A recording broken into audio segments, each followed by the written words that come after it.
Hi, gang. It's nice to see you guys. English 9 Lit. We are going to do another skim of To Kill a Mockingbird, kind of like we did with chapter 12 last week. I wanted to work you through chapter 16 today, which you can find on page 208. So I'll give you just a second to grab your book. Always feel free while we're talking through a skim to pause at any time if you want to write anything down, if you want to grab a highlighter or mark in your book as well, okay? So turn to 208 for me. It's kind of a direct follow-up to what happened in chapter 15. Remember we talked 15 the other day, and the mob scene happened at the jail, and all the country folk came and they wanted to take Tom Robinson, and it wasn't going to be good, right? And Atticus was there trying to defend Tom, make sure that Tom was safe and okay. And the children ran up on the mob scene. And when you watch it, I mean, suddenly you just feel horrified for Atticus, for his family, for Tom. But it takes Scout saying to Mr. Cunningham, "Hey, I know your son. Hey, I know you," and calling him to his senses. So I want quickly to show you something on 210. This is really important. So I'm right here in the middle, all right?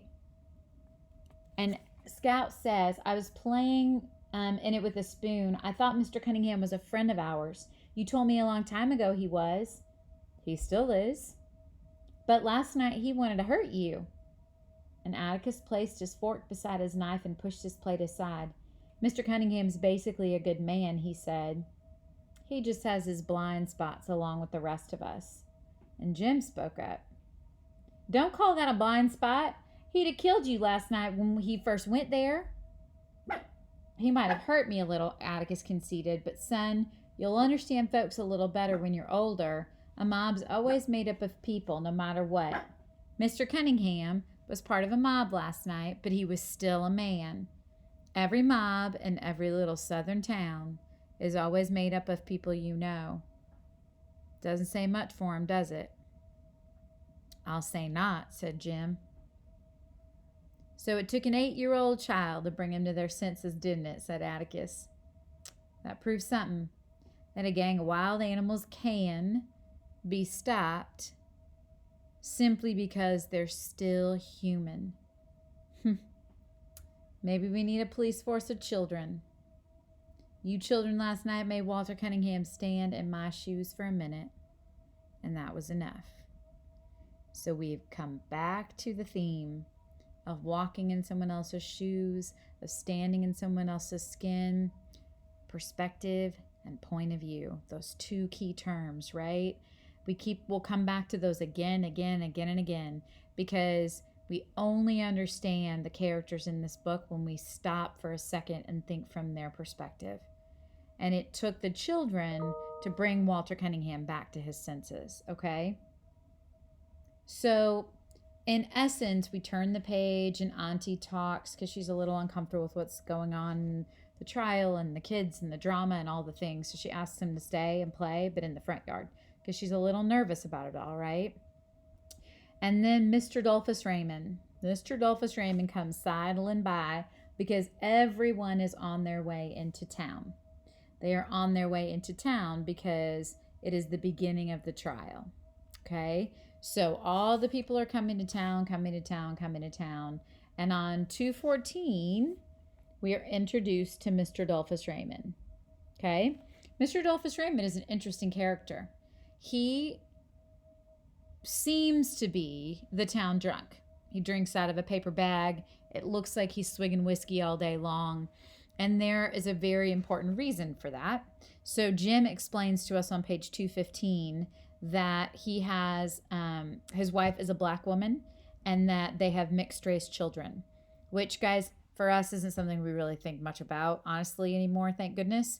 However, back then, it would have been a really big deal. And Jim explains that he has pity on these kids because they are both and neither nor. They do not fit in a white community that is segregated, and they do not fit in a black community that is segregated. And so people push them out on both ends because Remember the church scene with Lula? They didn't want the white kids there. Lula didn't want the white kids there. Now, the rest of the community was sympathetic, but she didn't want him there. So the community is not sure what to do with Dolphus Raymond and his children. So, again, maybe one way he copes with that is he drinks a lot. And so we are introduced to his character in this chapter, and he'll come back to us a little bit later in the book, which is why I wanted to talk about him a little bit now. Okay.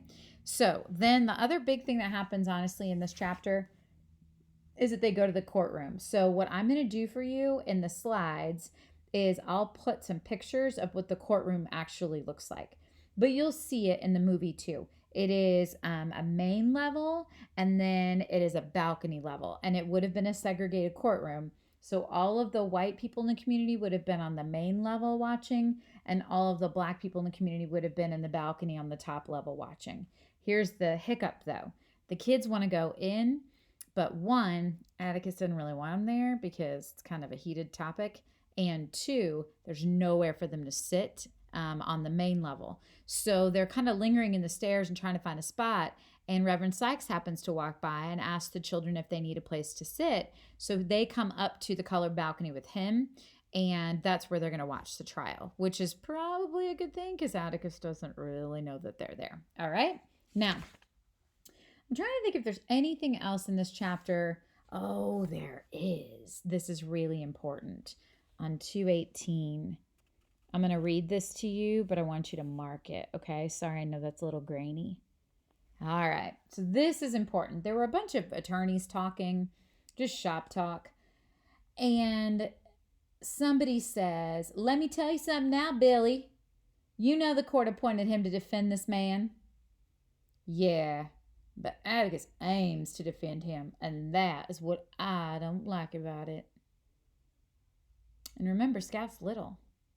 So she goes, "This is news. News that put a different light on things. Atticus had to, whether he wanted to or not. I thought it odd he hadn't said anything about that to us. We could have used it many times in defending him and ourselves. He had to. That's why he was doing it. Equaled fewer fights and less fussing, but that didn't explain the town's attitude. The court appointed Atticus to defend him, but Atticus aimed to defend him.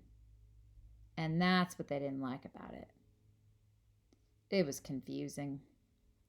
So, if you were to think about that just for a minute, Atticus is appointed. He has to defend Tom because he's been asked to. The court has asked him to. But he doesn't have to do his very best. He doesn't have to try to work hard for this man. No one in the community would begrudge him if he just kind of phoned this one in and was like, did the best I could. But that's not Atticus Finch. And that says a lot about his character. And that says a lot about how he believes the town needs to evolve. And that says a lot about who he is as a man, as a father. We go back several chapters and he says, to Jim and Scout, "If I didn't do just by this man, I couldn't tell you what to do. I couldn't show my face in the legislature. I couldn't be, he couldn't be the man he is because his conscience would get the best of him." So he is going to use every tool that he has to try to help them see Tom Robinson as innocent. Now, we also heard, though, way back in the book, that when Scout says, "Are we going to win?" and what is Atticus's answer? He says, "No." But he also says, "Simply because we were licked 100 years before we began doesn't mean we shouldn't try." And that, again, is a marker of this man's character, that he is going to try his level best to try to help them see Tom Robinson as innocent. Okay? So when we look back at this chapter, if you write down your little baby summary at the end on page 221, and feel free, again, to pause right here, okay? So these are the key points. First one, the morning after the mob scene, okay? The second one, Dolphus Raymond. We're introduced to the character of Dolphus Raymond. The third, the kids go to the courthouse. And then finally, the trial begins, okay? And chapter 17 is going to start with Sheriff Heck Tate testifying, and then Bob Ewell is going to testify.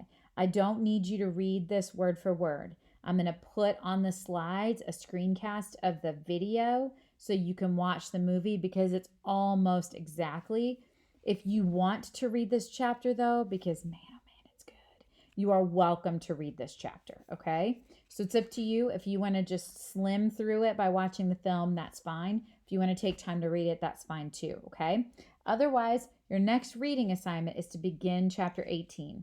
So I want you to watch or read 17, and then I want you to begin reading 18. And 18, I want you to read slowly. I want you to annotate, and I want you to make sure you understand it, because for the first time, we're going to hear Mayella Ewell, okay? All right. Look forward to seeing you guys on Thursday during our Zoom conference. I'm going to do it at 11 o'clock this time. So hopefully more or most of you can join us for that one, because we're really going to talk 18, okay? If nothing else, keep reading. Make sure that you get through the video of 17 and then start reading 18. Okay, I'll talk to you guys later. Bye.